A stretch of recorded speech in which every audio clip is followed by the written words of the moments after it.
Hello, Victor. It is good to speak with you again. Of course, you have been our guest for a prior virtual enlightenment salon back in 2021, and we also helped you with the Victor Run virtual race when you were raising funds for your stay at iCore Therapeutics in New York. So now you are a longevity consultant. So tell us about how you made that transition and what your work involves.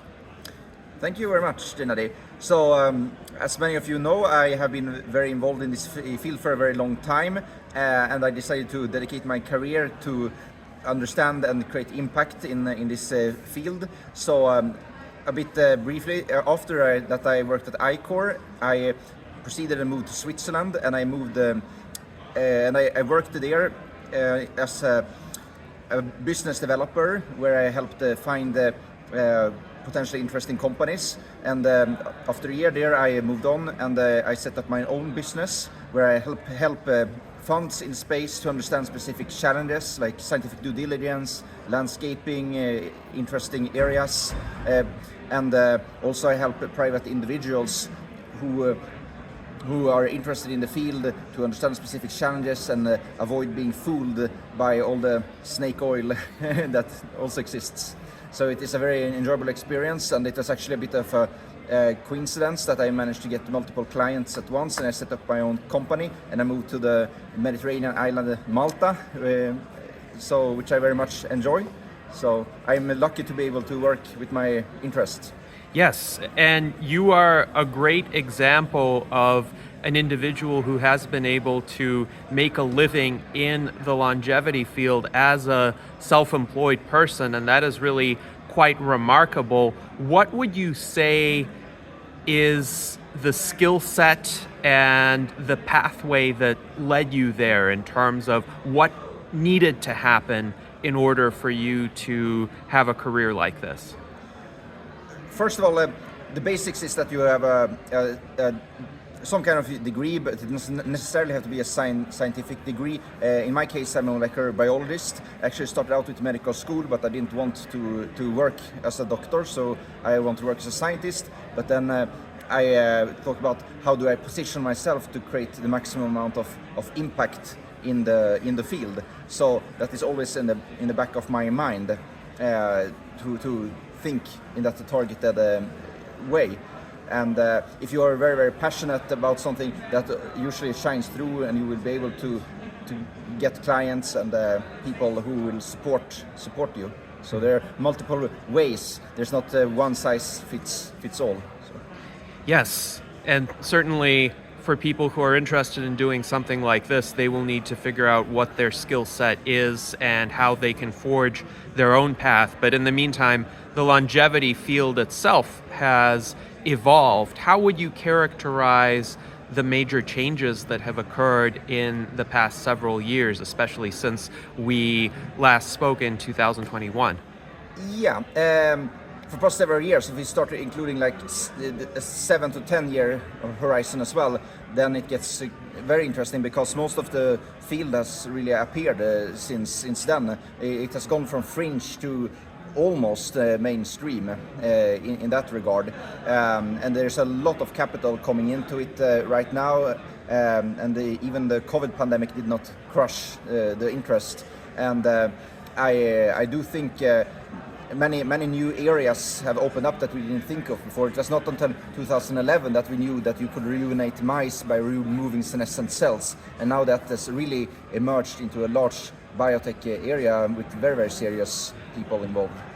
So in the cellular programming, as they have been speaking about today as well, it's very interesting what you can actually do. We don't know the path to the clinic, but we know a lot of fundamental science is known, so we can actually charter and understand aging in a way that was not possible before. Because if you said cure aging 50 years ago, that was really a fringe thing, not only because of how it was perceived, but because you didn't have the molecular tools to do anything. But now we have so many techniques, say CRISPR, all the lab techniques to probe tissues and cells, and we understand what's going on, AI. So now it's not as ridiculous anymore to think that we can do a lot when it comes to health span and lifespan for all of us.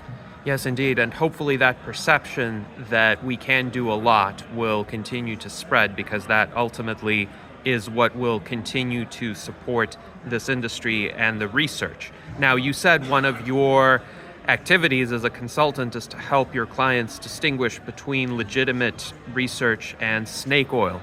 And how do you help them identify the differences? What do you look for in terms of both promising signs and red flags? You have to be really good at reading scientific papers carefully, and you have to understand the common flaws and distinguish marketing and hype from what is actually reality. But you can't be overly cautious either, because then you would end up doing nothing in that regard. So you have to strike a balance between everything from safety to credibility, what works, what doesn't work, what is something that is plausible enough that you can tell that this is an actionable thing to do, whether it's an investment or implementation of a lifestyle change.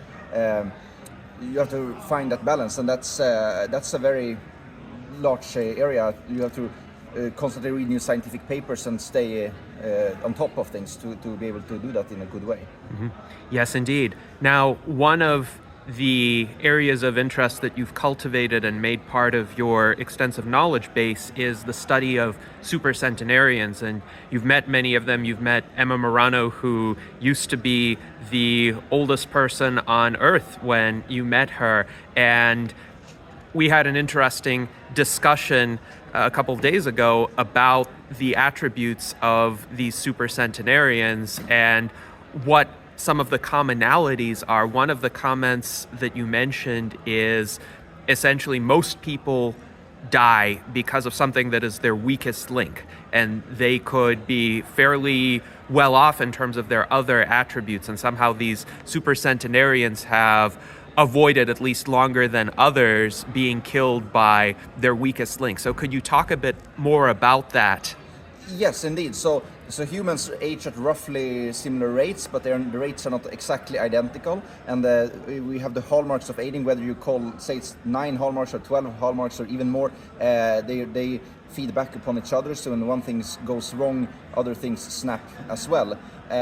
So in order to become a supercentenarian, you would need to age slowly in a rather coherent way across multiple tissues, but also not have a particular link.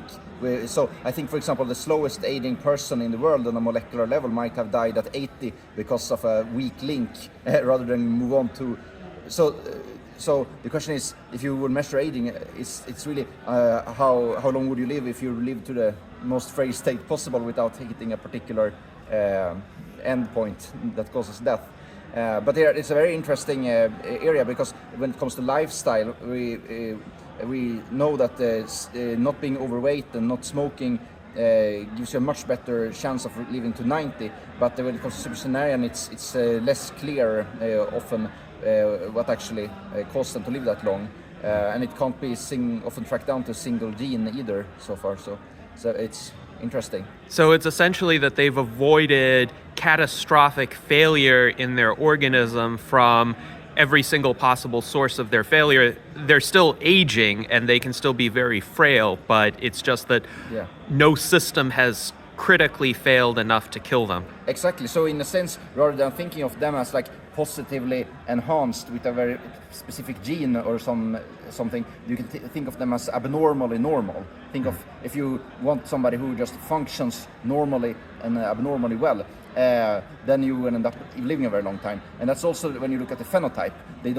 They're more females than men, for example, but there's no very distinct. It doesn't. There's no ethnicity that prevents you from reaching 110, and there's no particular phenotype. It's not like in mice where you have the Ames dwarf mouse. There is a mutant that lives very long, but the supercentenarians can be of average height and average appearance. There's just a correct balance of not having a catastrophic event and not having anything particularly wrong with them. So abnormally normal rather than enhanced in a particular way. This is very interesting, and actually this discussion has led me to an insight that could guide a lot of people in their lives. So, of course, in order to be successful, one has to have a talent or an activity where one excels to a significant extent, more so than the rest. And for instance, for you, it would be your knowledge of the longevity field, because you're able to deploy that into your career and you're focusing on that. And each one of us has a talent like that we could develop to the maximum. And we also need to avoid these catastrophic sources of failure that could literally kill us. And we need to mind each other aspect of our lives to the extent that it won't kill us. But we don't have to correct every single minor flaw, and we don't have to strive for perfection or excellence in everything. Like, not everybody needs to be a super athlete. Not everybody needs to excel in every academic discipline or even, say, every social skill. They just have to be good enough not to fail catastrophically at it. So what do you think of that approach as a way of maximizing longevity and also still being successful in life without stressing about it too much?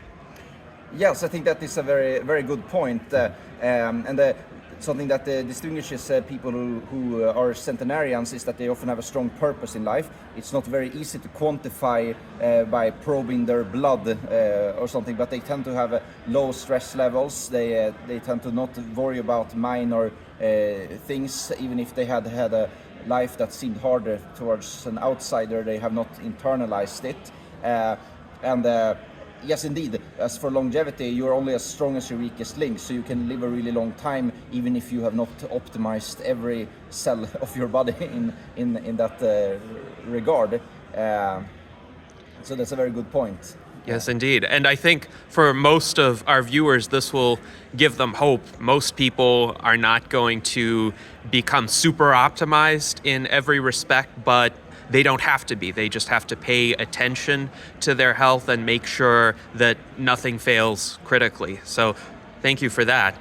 I also wanted to get your thoughts about Longevity Summit Dublin so far. We've had 2 days of the summit as of this recording. What are your impressions? I am very pleased to see that the movement continues to grow, and apart from the people who tend to go to a lot of conferences, you also see a lot of fresh faces here from different disciplines, and that's when you have this cross-pollination of ideas, you really can grow the community. So it's very interesting.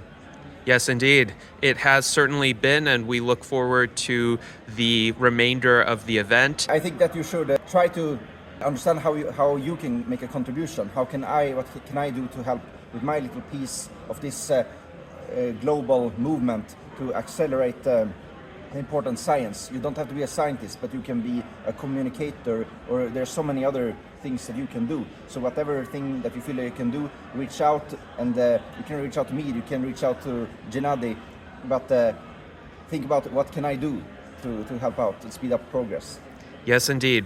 What can one do to help out? Very important question. Thank you very much, Victor, for your time, and I hope that you enjoy the rest of Longevity Summit Dublin. Yeah, thank you very much.